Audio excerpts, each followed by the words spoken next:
4G restore पर senior पत्रकार सचिन खजूरिया से खास चर्चा। जम्मू कश्मीर प्रदेश में यहाँ इन दिनों जिला विकास परिषद के चुनाव लगभग ख़त्म हो चुके हैं। वहीं आपको बता दें कि भाजपा एक बार फिर पूर्ण बहुमत में यहाँ दिख रही है, लेकिन आपको बता दें जिसके लिए आम जनता से, युवाओं से, लोगों से एक वायदा किया गया था कि लोगों को डिजिटल इंडिया की तस्वीर दी जाएगी। लेकिन आपको बताते चले कि जम्मू कश्मीर प्रदेश पिछले एक वर्ष से डिजिटल इंडिया की नहीं बल्कि 4G से जूझ रहा है। वहीं आज आप जम्मू कश्मीर में इस समय 4G को लेकर बैठकों का दौर जारी है। क्या है इसी चर्चा को लेकर मेरे साथ आज सचिन खजूरिया जी हैं जो इस पर चर्चा करेंगे, क्योंकि इस मुद्दे को लेकर यहाँ आम आदमी से लेकर शिक्षक, विद्यार्थी और हर उस व्यक्ति को जो व्यापार से जुड़ा हुआ है, चाहे वो पत्रकार है चाहे वो व्यापारी है, उसको इस समय मुश्किल का सामना करना पड़ रहा है। लेकिन आपको बताते चले कि 4G को लेकर आज जम्मू कश्मीर में बैठकों का दौर जारी है।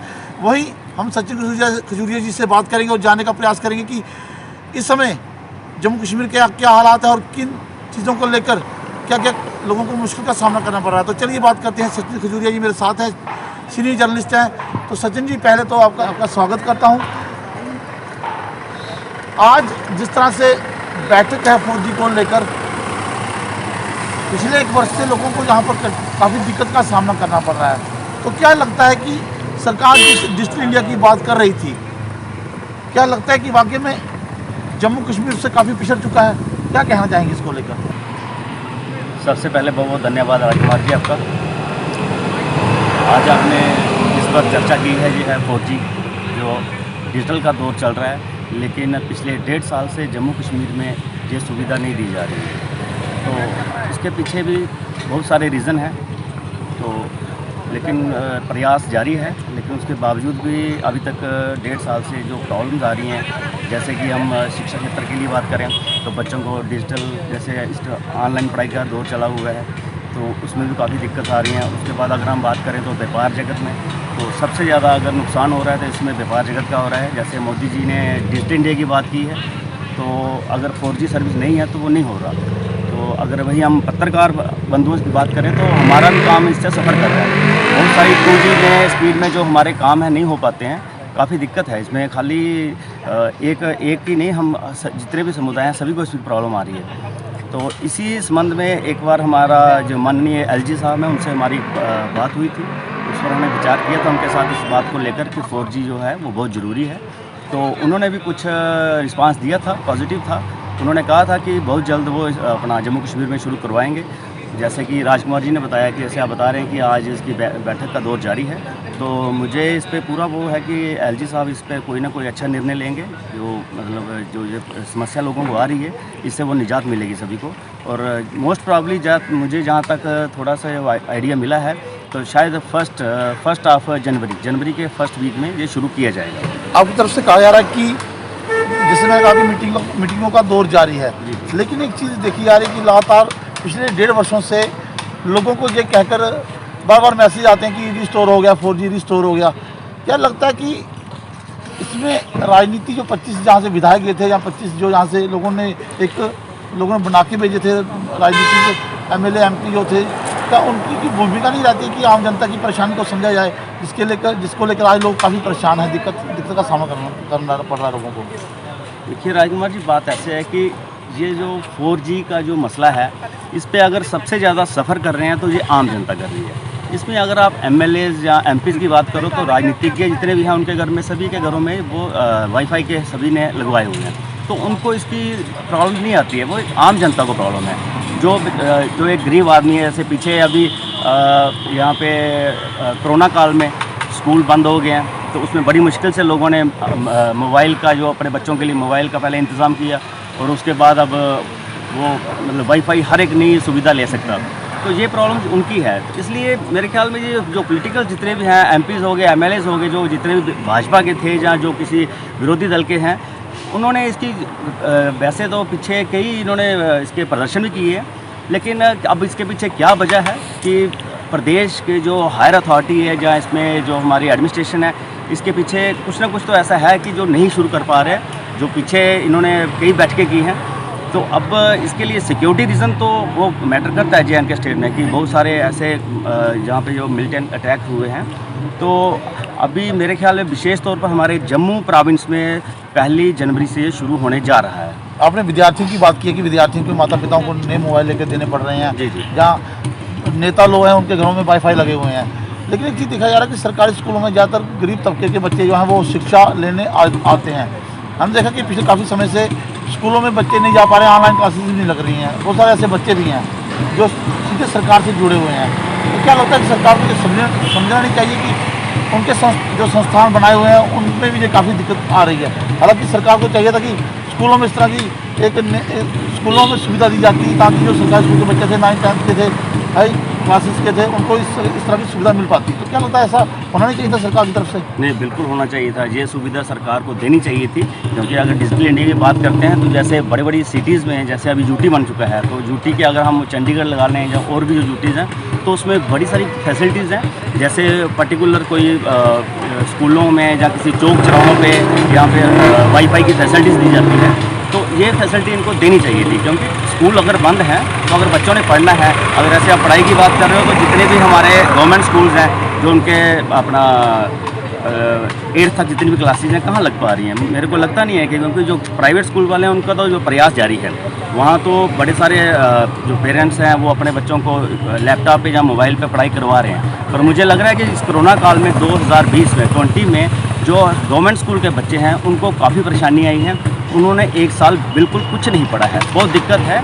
एक घर में अगर 2 बच्चे हैं तो उनके लिए 2 मोबाइल्स, मतलब बहुत इसके लिए बहुत मुश्किल है। एक चीज़ देखी जा रही है, 4G की बात की जा रही है, तो मैं चाहता हूँ कि इन मुद्दों को लेकर आगे बढ़ाया जाए। एक चीज़ देखी जा रही है कि अभी फिलहाल शहर कठुआ की बात करें तो जहाँ पर फाइबर बिछाई जा रही है, बड़ी सारी कंपनियाँ जो आज प्राइवेट कंपनियाँ जो मार्केट में आ चुकी हैं, लेकिन सिर्फ 4G को छोड़ के बाकी मार्केट में कंपनी आ चुकी हैं। तो क्या लगता है कि अब लोगों को ऑनलाइन लेने के लिए क्या ये फाइबर पर पैसे खर्चने पड़ेंगे जो 4G को बंद कर रखा है, क्योंकि काफ़ी महंगे प्लान भी हैं उसके, देखा जा रहा है। हाँ, नहीं, इसके पीछे ये बात भी हो सकती है। अगर 4G बंद है तो उसकी आड़ में जो फाइबर्स लगी हैं, तो उसके लिए लोगों को अब क्या है कि 4G तो चाहिए। डिजिटल इंडिया की बात करते हैं, पढ़ाई क्षेत्र, व्यापार क्षेत्र, हर किसी इंडस्ट्री क्षेत्र में बात करें तो ये चाहिए। इसलिए अब ये जो फाइबर का दौर चला है इस टाइम, पूरे शहर में फाइबर बिछाई जा रही है, तो शायद अब जो इसको अफोर्ड कर पाएगा वो तो लगवाएगा, जो नहीं कर पाएगा उसके लिए तो परेशानी बनी है वो अभी। सचिन जी, मेरा एक सवाल है कि मैंने शुरू में आपसे पूछा था कि जिस तरह से 1.5 साल में जो नुकसान हुआ है 4G का, उसकी भरपाई मुश्किल है होना, आपको क्या लगता है कि कितनी जल्दी भरपाई हो पाएगी? देखिए, जो 1.5 साल से बंद पड़ा है, इसकी वजह से हर क्षेत्र में बहुत भारी नुकसान हुआ है। शिक्षा क्षेत्र में बच्चे पढ़ाई से वंचित हो गए हैं। अगर बात करें हम व्यापार जगत में, तो बहुत सारे ऐसे बिजनेस हैं जहाँ पे इसके लिए, मतलब जैसे सपोज करो हम कहीं ऐसे बाज़ार में शॉपिंग के लिए जाते हैं, तो वहाँ भी अगर हम अपना कार्ड स्वैप करवाते हैं तो अगर वहाँ पे 4G सर्विस नहीं है तो नहीं हो पाता है वहाँ पे। तो व्यापार जगत में भी इसका काफ़ी नुकसान है। शायद इसकी दिक्कत पेट्रोल पंपों में भी आती है, मैंने देखा है, क्योंकि हम जिस क्षेत्र से आते हैं वहाँ पर पेट्रोल पंपों में अगर इंटरनेट की सुविधा नहीं है तो पंप से भी आप ऑनलाइन डिजिटल पेमेंट का जो प्रोसेस होता है वो नहीं कर पाते हैं। नहीं होता है। बहुत सारे ऐसे पेट्रोल पंप हैं जहाँ पे कभी आप पेट्रोल डलवाने जाओगे तो अगर आप उनको बोलोगे कि हम ऑनलाइन पेमेंट करेंगे, तो मतलब इसके 4G ना होने की वजह से वो पेमेंट नहीं हो पाती है। एक चीज़ देखी जा रही है कि सरकार बार डिजिटल इंडिया की दुहाई देती है। मैंने हालांकि अभी चर्चा में हमारे साथ जो मुद्दा आया कि दुहाई देती रही है, लेकिन क्या लगता है कि माननीय प्रधानमंत्री जी की एक चीज़ कही जा रही थी कि माननीय प्रधानमंत्री की अब सीधी नज़र जो जम्मू कश्मीर में रहेगी, तो क्या लगता है कि उनको ये नहीं दिख रहा है कि यहाँ पर जो 4G बंद होने के कारण लोगों को इतना सफर करना पड़ रहा है? क्या ये दिख नहीं रहा है सरकार को? जिस समय माननीय प्रधानमंत्री बाबा हर रविवार को आक्रमण की बात करते हैं, क्या जम्मू कश्मीर के लोगों की, शिक्षकों की शिक्षा जो ले रहे हैं बच्चे, उनकी पत्रकारों की, व्यापार की, कई मान की बात नहीं समझ पा रहे हैं? नहीं, वो आपकी बात ठीक है। माननीय प्रधानमंत्री जी का भी है, इस पर पूरा फोकस है जम्मू कश्मीर पर। उनको भी इस चीज़ का पूरा उनको ज्ञात है कि पिछले 1.5 साल से 4G सर्विस बंद है, तो अब उस पर भी वो विचार कर रहे हैं मेरे ख्याल में। मैंने पहले भी आपको बताया कि नए साल पर ये सौगात मिलने वाली है। 4G बहुत जल्दी शुरू हो जाएगा। वैसे सचिन जी, एक चीज़ देखी जा रही थी कि सुरक्षा को लेकर काफ़ी बार दुहाई दी जाती है कि सुरक्षा व्यवस्था के कारण इन चीज़ों को बंद किया गया है, लेकिन हमले की बात की जाए तो हमले तो लगातार हो रहे हैं। आज बॉर्डर पे चले जाए तो वही स्थिति बनी हुई जो पहले इसकी स्थिति बनी हुई थी। तो क्या लगता है कि 4G से फ़र्क पड़ा है कि नहीं पड़ा है? आप एक पत्रकार हैं, क्योंकि लगातार आप इस चीज़ को कवर करते रहते हैं, चाहे वो जम्मू में हो, कठुआ में हो, हिंदुस्तान समाचार से आते हैं, रोज़ाना खबरें बनाते हैं। लगता नहीं है कि माहौल में कोई बढ़ोतरी हुई है कि कमी हुई है? नहीं, बाकी अगर हम बात करें तो जो हमारा जो पड़ोसी मुल्क पाकिस्तान है उसकी तरफ से जो गतिविधियां होती हैं वो तो जारी है, उसमें कोई लगाम नहीं लगी है। हाँ, ये है कि अगर हम 4G का कॉन्टैक्ट उसके साथ जोड़ते हैं तो उससे रिलेटेड तो ऐसा कुछ नहीं नज़र आया है। लेकिन ये है कि अगर ये जो हमारा डिजिटल इंडिया की बात करते हैं तो इसमें क्राइम रेशो थोड़ी सी कम हुई है, क्योंकि ये जो फ़ोन से रिलेटेड जितने भी क्राइम आज तक देखा होगा कि जितने भी क्राइम पकड़े जा रहे हैं वो सारे इसी के कम्युनिकेशन से ही सारे मतलब सॉल्व हो रहे हैं। तो अगर हम बात करें कि ये जो आतंकवादी वारदातें जितनी भी हो रही हैं तो इस पर 4G का और इसका कॉन्टैक्ट कुछ भी ऐसे सामने कोई नज़र नहीं आ रहा है, क्योंकि ये 4G पिछले 1.5 साल से बंद है। अगर हम पिछले 1.5 साल का एक डाटा इकट्ठा करें तो पिछले 1.5 साल से कई अटैक हुए हैं, जैसे अभी हार्ली पीछे अभी यहाँ पे बन टोल प्लाजा में अटैक हुआ है। तो इसके अलावा लेकिन ये है कि 4G से इसका इतना ज़्यादा कोई प्रभाव नहीं पड़ने वाला है। आप खुद लेफ्टिनेंट गवर्नर से मिले हैं, आपने बताया था कि इस मुद्दे को लेकर चर्चा हुई है, बात हुई है, तो क्या भरोसा लगता है कि वाकई में जल्दी ये जो रिस्टोर होने वाला है 4G जल्दी होगा? क्योंकि बार व्हाट्सएप पे मैसेज किए जाते हैं, फेसबुक में मैसेज किए जाते हैं, लोगों को गुमराह किया जाता है कि जिस दिन हम शायद मेरे ख्याल में आप भी उस समय उपस्थित थे, जिस दिन चुनाव जहाँ पर DDC के चुनावों के नतीजे आ रहे थे, जी जी, उस दिन भी बताया जा रहा था कि 4G रिस्टोर हो गया, लेकिन ऐसा कुछ होता नहीं है, सिर्फ दिखाया जाता है। क्या लगता है कि जिस तरह से अफवाहें फैलाई जा रही हैं इस पर लगाम कसनी चाहिए कि नहीं कसनी चाहिए?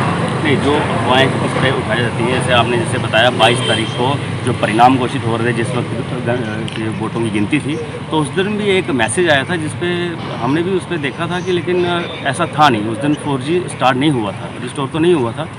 लेकिन मैंने बताया आपको कि इस पर अब क्या रीज़न है, क्या इसके पीछे एक मतलब किन ताकतों का मतलब वो है कि जैसे पर्टिकुलर LG साहब भी, माननीय हमारे LG साहब भी इस पर जो अपना वो उस पर विचार नहीं कर पा रहे हैं। तो लेकिन देखिए अभी जैसे बात चल रही है, आज मुझे यकीन है कि शाम तक इसमें जो बैठक का दौर जारी है इसमें कोई ना कोई हल निकलेगा इसमें। ये थे मेरे साथ सचिन खजूरिया जी, जो हिंदुस्तान समाचार से जिला कठुआ से कार्यक्रम देख रहे हैं, सीनियर जर्नलिस्ट हैं। इन्होंने कहा कि आज हमें भरोसा है कि आज की जो मीटिंग है, आज का जो मीटिंग का दौर है, उससे कहीं ना कहीं कुछ नतीजा निकल कर सामने आएगा। हालांकि सिर्फ सचिन खजूरिया ही एक ऐसे इंसान नहीं है जो उस पर भरोसा कर रहे हैं, क्योंकि बहुत सारे विद्यार्थी, शिक्षक और व्यापार से जुड़े लोग और पत्रकार बंधु आज इस उम्मीद से बैठे हुए हैं कि जो आज मीटिंग का दौर चल रहा है 4G को लेकर, वो जल्द हल होगा और लोगों को 4G की सुविधा मिलेगी। इसी के साथ मैं राजकुमार और अन्य विषयों पर भी चर्चा करेंगे, तो इसके साथ दीजिए मुझे इजाज़त।